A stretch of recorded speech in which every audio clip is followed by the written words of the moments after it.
Where would video games be without mechanics? I'd even want to imagine it. For instance, we'd lose out on such classic games as Car Mechanic Simulator 2018, which is one of the greatest mechanic games of all time. Haha, oh how we all laughed at such a clever bait and switch. But no, seriously, this list is actually about the thing you were all expecting. Yes, today we focus on creative video game concepts that were both ambitious and brilliant. Ones that changed the way we play games, and did so both successfully and unforgettably. For the purposes of this list, we'll define a game mechanic as either a way in which the character manipulates the game world, or a way in which the game world manipulates the character, which I suppose in turn would inform the way the character manipulates the game world. Do you know what? It's just easier to show than tell with a topic like this, so let's just begin. I'm Peter from TripleJump, and here are 10 video games with unique game mechanics. Number 10. Portal. When you saw the title of this video, I'd be willing to bet that Portal was the first thing that came to mind. After all, it's considered one of the greatest games ever made by many, and is entirely built around a single inventive mechanic. The concept of Portal was actually inspired by a plucky little student project called Narbacular Drop. Actually, it goes a bit further than being an inspiration, as Valve actually hired the students who made Narbacular Drop to develop a proper game centered around their innovative Portal concept. Now, explaining how Portal plays in 2020 would be like pouring out a can of Monster into the inner workings of a fragile clock, i.e. a waste of time and energy. Oh yes, nothing but A+ material today. It's impressive though when you think that a little puzzle game released as an apparent small bonus dwarfed by Half-Life 2 has managed to gain such a huge reputation. But hey, if there's a science behind releasing a game to huge critical acclaim, I'm sure Aperture had already done a whole lot of testing on it. Number 9. BOKTAI. We all already know that Hideo Kojima games have some odd items in them, and the Kojima-produced BOKTAI series was no different. There was one primary gimmick in these games, a light sensor built into the cartridge that registered if you were in direct sunlight. That was important because the in-game weapons would only recharge their vampire-slaying power if you were in the sun. If there's no sunlight available because it's nighttime or you just live in the north of England, well, tough. Your only option is to look for an in-game solar station, and in the meantime, avoid getting into fights. Well, the joke's on you, Kojima, because as a gaming nerd and general hermit, I'm well versed when it comes to avoiding others. Although, on the other hand, living in the north of England, I am prone to getting into fights all the time. The series as a whole was generally well received. The first game, The Sun Is In Your Hand, and its sequel, Solar Boy Django, the D is silent, reviewed well both in the East and West. There was also a third BOKTAI game that was only released in Japan. Curiously, however, the fourth game in the series was only on the Nintendo DS and didn't have a light sensor, relying instead on the in-game weather system by default. However, you could still benefit from the sunlight mechanic by inserting one of the older games into the DS's Game Boy Advance slot. In other words, nothing will stop Hideo Kojima's ideas. Number 8. Brothers: A Tale of Two Sons. Brothers: A Tale of Two Sons is designed to be an emotional experience, and the game does not attempt to hide that fact. The mother of the titular brothers even gets Disneyed out of existence within the first minute of screen time, and we learn that the father is not too far behind unless the brothers can do something about it. The unique game mechanic we're dealing with here is the fact that one analog stick controls each brother independently. Think of it as twin-stick storytelling.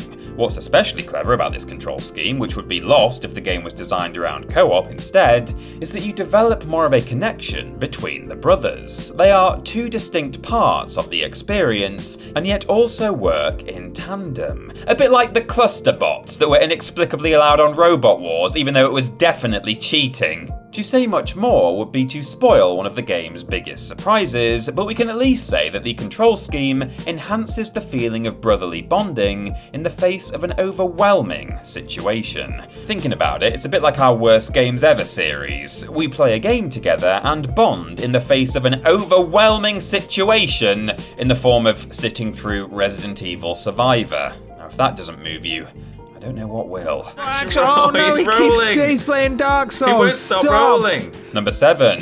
Superliminal. There are lots of puzzle games out there that arguably have more depth than your average title, that will make you stop and think more about what you actually have to do, that weave a better story into their gameplay. Titles such as Antichamber, The Talos Principle, and The Witness, for example. And indeed, those games and others often get brought up when it comes to mind-melting 3D puzzles. But do any of them offer anything as satisfying as Superliminal's perspective-shifting puzzles? This is Father Ted's Cows, the game.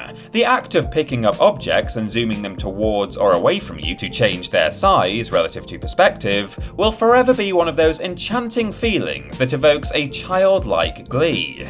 Abstract physics-bending puzzles like these are such an enticing prospect because they can't be replicated in real life. Being able to interact with what are essentially optical illusions is a gift that only video games can really give us. That and closing one eye and pretending to squish our friend's head between our thumb and index finger, oh, that'll never get old. Superliminal is a joy to look at, it's fun to play, and best of all, makes us contort our faces in confusion in more ways than we ever thought possible. Surely that's worth something in itself. Number 6. Nier Automata. I've lost count of the number of times I've grinded my way through quests just to get enough XP for a bit more attack damage. Probably because I never thought to count that in the first place, but you get the idea. Leveling has felt the same for decades now. Well, until Nier Automata came along and shook up the formula. This game uses plug-in chips rather than conventional leveling. As an android, you have a certain amount of system storage. Rather than just leveling up your abilities, you can increase your storage space, enabling you to have more skill chips equipped. But it doesn't stop there. You can swap out which chips are active while on the go, and even set up presets, so you can build a movement-based chipset for when you're traveling, or a combat-specific one for a spot of fisticuffs. But here's the best bit. You have chips that control the android's heads-up display as well. So if you want that mini-map or health bar, you'll have to sacrifice some storage space. Alternatively, you could do without these quality of life features and instead equip more skills. There's even room being taken up by the operating system, and as a lot of people are finding out with this current console generation, operating systems take up a lot of space. Number 5. Crypt of the NECRODANCER. Joining the likes of Thriller, The Monster Mash, and Werewolf Bar Mitzvah in the genre of horror dance party, Crypt of the NECRODANCER was an indie smash hit when it was released in 2015. It was such a good idea that it spawned the rarest of all things, news on Half-Life 3. And by that I mean, not news on Half-Life 3, but the next rarest thing, a full Legend of Zelda crossover. Cadence of Hyrule did the unthinkable and unfurled the claws of Nintendo from around the petite cherub that is Link. This game must be good if they managed that. Well, at first glance here, what it looks like we're dealing with is your usual roguelike dungeon crawler. Permadeath, loot, swords, baddies, it has all the tropes. However, there's one especially engaging gameplay mechanic that makes Crypt of the NECRODANCER as great and unique as it is. As I'm sure you've all worked out by now, given that we've been looking at footage of it for the best part of a minute, the game requires you to perform all your actions to the beat of the soundtrack. This is a rhythm action roguelike dungeon crawler. Good luck finding another one of those anytime soon. Number 4. Mushroom 11. Do you ever wake up in the morning and just feel like a big puddle of sludge, and yet you have work to do, and so it feels like you're being propelled along by some unknown force? Well, Mushroom 11 is that feeling encapsulated in a game. In Mushroom 11, you manipulate a blob. As you remove some of it from one side, it appears on the other. By reshaping this amorphous mass of green something, you can solve the physics-based puzzles and make your way across the world. The game champions the concept that destruction is the only way to move forward, and it even takes place in a post-apocalyptic world. Maybe it's presenting a poignant allegory that for the world to progress, to save itself, we have to destroy some part of ourselves, that even though we'll lose so much, we will come out stronger on the other side, both for the sake of ourselves and the planet. Or something like that, I'm not sure really. I woke up not too long ago and I'm still in sludge puddle mode, to be honest. Number 3, HYPERROGUE. Well, this one is going to be a doozy. HYPERROGUE's world is based on hyperbolic geometry. We're used to Euclidean geometry, the study of basic planes and solid blocks that they teach you at school. Pythagoras' theorem, for example. Then we have spherical geometry, which is not about things like calculating the volume of a sphere. We learn that at school as well. No, this concerns the ways in which a spherical surface does, and more importantly, does not act like a standard 2D plane. For example, you could draw a tiny little triangle on the floor in chalk, and it would essentially obey Pythagoras' theorem. But if you drew a giant one across the whole planet, the curvature of that triangle around the globe would cause it to break those rules. Hyperbolic geometry, then, is the complete inverse of spherical geometry. To put it simply, and this isn't going to be simple, believe me, spherical geometry has positive curvature, Euclidean has no curvature, and hyperbolic has negative curvature. So, if a game were set on a sphere, you could walk around it and get back to the point at which you started. But if it were on a hyperbolic plane, you could go infinitely in any direction, and despite being on a constant curve, no two parallel points would ever meet. I think that's right, at least. It's very complicated. And just think, if the concept is difficult enough to explain in words, how does one make a game based on it? Well, again, as you've seen from the game footage in this entry so far, it's possible. HYPERROGUE itself is obviously a roguelike, but even if it shares a genre with 99.5% of all other games on Steam, it is unlike anything else you will ever play, based purely on its geometry. Now tell me that isn't unique. Number 2, Gravity Rush. The Gravity Rush series introduced a unique and endlessly satisfying movement mechanic with its manipulation of personal gravity. Even if the game's targeting system is a bit janky and attacks don't always connect, the sensation of flight is consistently fun to play with. Well, I say flight, but Kat, who is certainly the most adorable video game amnesiac I've ever come across, doesn't so much fly as she does fall in all directions. She's not the most graceful hero, but that's part of why we love her.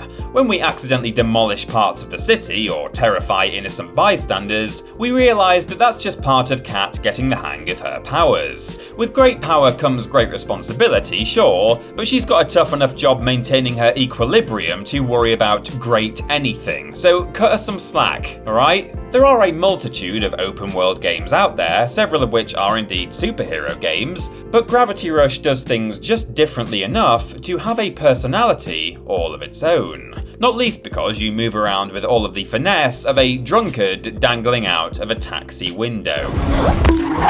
And number 1, Superhot. Superhot's slow-motion first-person shooting has got to be one of the best gameplay mechanics of the past decade. It's satisfying in a way that's quite difficult to word. You just have to try it for yourself. For those who don't know, in Superhot, the quicker you move, the faster time passes. If you were to just run and gun like this were any run-of-the-mill shooter, you'd be shredded quicker than a dandelion in the path of Lewis Hamilton's ride-on lawnmower. But if you take your time and evaluate the situation, you'll find yourself playing one of the most rewarding shooters ever made. And it's even better in VR. There are few feelings greater than successfully dodging a bullet and watching it slowly pass you by, or holding up a sword and seeing a projectile split in half across your blade. Superhot's core mechanic is often described as time only moves when you move, which isn't actually true, but it's close enough to help people understand just how unique and impressive the concept concept is. It's a mad, chaotic first-person shooter when sped up to real time, yet it requires the slow and thoughtful brain power of a puzzle game when in slow-mo. And it does both of those things extraordinarily well. Well done, Superhot.